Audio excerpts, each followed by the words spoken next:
Pulgarcito. Charles Perrault érase una vez un leñador y una leñadora que tenían 7 hijos, todos ellos varones. El mayor tenía 10 años y el menor, solo 7. Puede ser sorprendente que el leñador haya tenido tantos hijos en tan poco tiempo, pero es que a su esposa le cundía la tarea pues los hacía de 2 en 2. Eran muy pobres y sus 7 hijos eran una pesada carga ya que ninguno podía aún ganarse la vida.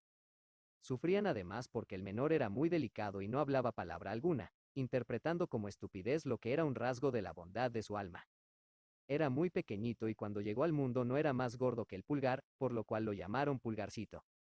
Este pobre niño era en la casa el que pagaba los platos rotos y siempre le echaban la culpa de todo. Sin embargo, era el más fino y el más agudo de sus hermanos y, si hablaba poco, en cambio escuchaba mucho. Sobrevino un año muy difícil, y fue tanta la hambruna, que esta pobre pareja resolvió deshacerse de sus hijos. Una noche, estando los niños acostados, el leñador, sentado con su mujer junto al fuego, le dijo: Tú ves que ya no podemos alimentar a nuestros hijos. Ya no me resigno a verlos morirse de hambre ante mis ojos, y estoy resuelto a dejarlos perderse mañana en el bosque, lo que será bastante fácil pues mientras estén entretenidos haciendo atados de astillas, solo tendremos que huir sin que nos vean. ¡Ay!, exclamó la leñadora, ¿serías capaz de dejar tú mismo perderse a tus hijos? Por mucho que su marido le hiciera ver su gran pobreza, ella no podía permitirlo. Era pobre, pero era su madre. Sin embargo, al pensar en el dolor que sería para ella verlos morirse de hambre, consistió y fue a acostarse llorando. Pulgarcito oyó todo lo que dijeron pues, habiendo escuchado desde su cama que hablaban de asuntos serios, se había levantado muy despacio y se deslizó debajo del taburete de su padre para oírlo sin ser visto. Volvió a la cama y no durmió más, pensando en lo que tenía que hacer. Se levantó de madrugada y fue hasta la orilla de un riachuelo donde se llenó los bolsillos con guijarros blancos, y enseguida regresó a casa. Partieron todos, y Pulgarcito no dijo nada a sus hermanos de lo que sabía. Fueron a un bosque muy tupido donde, a 10 pasos de distancia, no se veían unos a otros. El leñador se puso a cortar leña y sus niños a recoger astillas para hacer atados. El padre y la madre, viéndolos preocupados de su trabajo, se alejaron de ellos sin hacerse notar y luego echaron a correr por un pequeño sendero desviado. Cuando los niños se vieron solos, se pusieron a bramar y a llorar a mares. Pulgarcito los dejaba gritar, sabiendo muy bien por dónde volverían a casa, pues al caminar había dejado caer a lo largo del camino los guijarros blancos que llevaba en los bolsillos. Entonces les dijo: No teman, hermanos, mi padre y mi madre nos dejaron aquí, pero yo los llevaré de vuelta a casa, no tienen más que seguirme. Lo siguieron y él los condujo a su morada por el mismo camino que habían hecho hacia el bosque. Al principio no se atrevieron a entrar, pero se pusieron todos junto a la puerta para escuchar lo que hablaban su padre y su madre. En el momento en que el leñador y la leñadora llegaron a su casa, el señor de la aldea les envió 10 escudos que les estaba debiendo desde hacía tiempo y cuyo reembolso ellos ya no esperaban. Esto les devolvió la vida ya que los infelices se morían de hambre. El leñador mandó en el acto a su mujer a la carnicería. Como hacía tiempo que no comían, compró 3 veces más carne de la que se necesitaba para la cena de 2 personas. Cuando estuvieron saciados, la leñadora dijo: Ay, ¿qué será de nuestros pobres hijos? Buena comida tendrían con lo que nos queda. Pero también, Guillermo, fuiste tú el que quisiste perderlos. Bien decía yo que nos arrepentiríamos. ¿Qué estarán haciendo en ese bosque? Ay, Dios mío, quizás los lobos ya se los han comido. Eres harto inhumano de haber perdido así a tus hijos. El leñador se impacientó al fin, pues ella repitió más de 20 veces que se arrepentirían y que ella bien lo había dicho. Él la amenazó con pegarles y no se callaba. No era que el leñador no estuviese hasta más afligido que su mujer, sino que ella le machacaba la cabeza, y sentía lo mismo que muchos como él que gustan de las mujeres que dicen bien, pero que consideran inoportunas a las que siempre bien lo decían. La leñadora estaba deshecha en lágrimas. Ay, ¿dónde están ahora mis hijos, mis pobres hijos? Una vez lo dijo tan fuerte que los niños, agolpados a la puerta, la oyeron y se pusieron a gritar todos juntos. Aquí estamos, aquí estamos. Ella corrió deprisa a abrirles la puerta y les dijo abrazándolos: Qué contenta estoy de volver a verlos, mis queridos niños. Están bien cansados y tienen hambre, y tú, Pierrot, mira cómo estás de embarrado, ven para limpiarte. Este Pierrot era su hijo mayor al que amaba más que a todos los demás, porque era un poco pelirrojo, y ella era un poco colorina. Se sentaron a la mesa y comieron con un apetito que deleitó al padre y la madre. Contaban el susto que habían tenido en el bosque y hablaban todos casi al mismo tiempo. Estas buenas gentes estaban felices de ver nuevamente a sus hijos junto a ellos, y esta alegría duró tanto como duraron los 10 escudos. Cuando se gastó todo el dinero, recayeron en su preocupación anterior y nuevamente decidieron perderlos, pero para no fracasar, los llevarían mucho más lejos que la primera vez. No pudieron hablar de esto tan en secreto como para no ser oídos por Pulgarcito, quien decidió arreglárselas igual que en la ocasión anterior, pero aunque se levantó de madrugada para ir a recoger los guijarros, no pudo hacerlo pues encontró la puerta cerrada con doble llave. No sabía qué hacer. Cuando la leñadora les dio a cada uno un pedazo de pan como desayuno, pensó entonces que podría usar su pan en vez de los guijarros, dejándolo caer a migajas a lo largo del camino que recorrerían. Lo guardó, pues, en el bolsillo. El padre y la madre los llevaron al lugar más oscuro y tupido del bosque y junto con llegar, tomaron por un sendero apartado y dejaron a los niños. Pulgarcito no se afligió mucho porque creía que podría encontrar fácilmente el camino por medio de su pan que había diseminado por todas partes donde había pasado, pero quedó muy sorprendido cuando no pudo encontrar ni una sola miga. Habían venido los pájaros y se lo habían comido todo. Helos ahí, entonces, de lo más afligidos, pues mientras más caminaban más se extraviaban y se hundían en el bosque. Vino la noche y empezó a soplar un fuerte viento que les producía un susto terrible. Por todos lados creían oír los aullidos de lobos que se acercaban a ellos para comérselos. Casi no se atrevían a hablar ni a darse vuelta. Empezó a caer una lluvia tupida que los caló hasta los huesos. Resbalaban a cada paso y caían en el barro de donde se levantaban cubiertos de lodo, sin saber qué hacer con sus manos. Pulgarcito se trepó a la cima de un árbol para ver si descubría algo. Girando la cabeza de un lado a otro, divisó una lucecita como de un candil, pero que estaba lejos más allá del bosque. Bajó del árbol, y cuando llegó al suelo, ya no vio nada más. Esto lo desesperó. Sin embargo, después de caminar un rato con sus hermanos hacia donde había visto la luz, volvió a divisarla al salir del bosque. Llegaron a la casa donde estaba el candil no sin pasar muchos sustos, pues de tanto en tanto la perdían de vista, lo que ocurría cada vez que atravesaban un bajo. Golpearon a la puerta y una buena mujer les abrió. Les preguntó qué querían. Pulgarcito le dijo que eran unos pobres niños que se habían extraviado en el bosque y pedían albergue por caridad. La mujer, viéndolos a todos tan lindos, se puso a llorar y les dijo: «Ay, mis pobres niños, ¿dónde han venido a caer? ¿Saben ustedes que esta es la casa de un ogro que se come a los niños?» «Ay, señora», respondió Pulgarcito que temblaba entero igual que sus hermanos, «¿qué podemos hacer? Los lobos del bosque nos comerán con toda seguridad esta noche si usted no quiere cobijarnos en su casa. Siendo así, preferimos que sea el Señor quien nos coma. Quizás se compadecerá de nosotros, si usted se lo ruega». La mujer del ogro, que creyó poder esconderlos de su marido hasta la mañana siguiente, los dejó entrar y los llevó a calentarse a la orilla de un buen fuego, pues había un cordero entero asándose al palo para la cena del ogro. Cuando empezaban a entrar en calor, oyeron 3 o 4 fuertes golpes en la puerta. Era el ogro que regresaba. En el acto la mujer hizo que los niños se ocultaran debajo de la cama y fue a abrir la puerta. El ogro preguntó primero si la cena estaba lista, si habían sacado vino, y enseguida se sentó a la mesa. El cordero estaba aún sangrando, pero por eso mismo lo encontró mejor. Olfateaba a derecha e izquierda, diciendo que olía a carne fresca.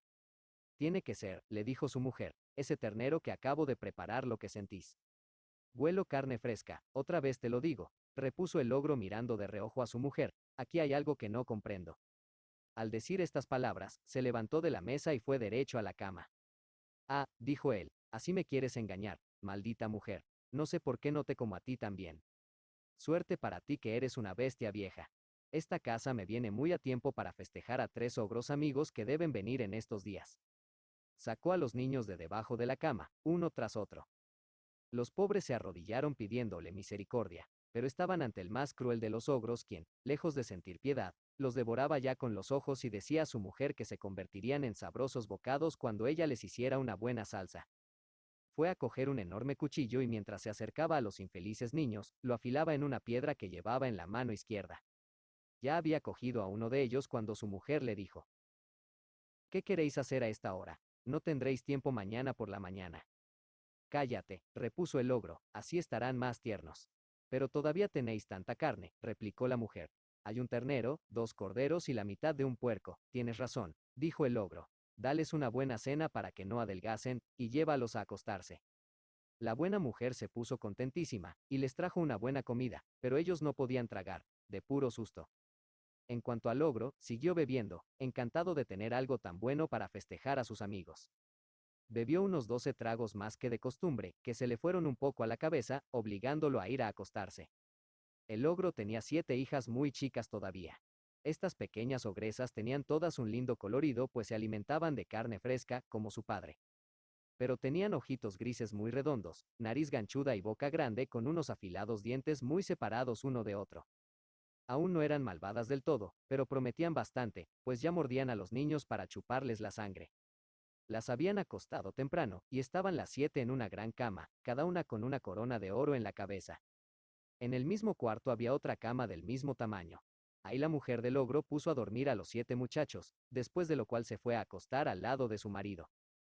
Pulgarcito, que había observado que las hijas del ogro llevaban coronas de oro en la cabeza y temiendo que el ogro se arrepintiera de no haberlos degollado esa misma noche, se levantó en mitad de la noche y tomando los gorros de sus hermanos y el suyo, fue despacito a colocarlos en las cabezas de las niñas, después de haberles quitado sus coronas de oro, las que puso sobre la cabeza de sus hermanos y en la suya a fin de que el ogro los tomase por sus hijas, y a sus hijas por los muchachos que quería degollar.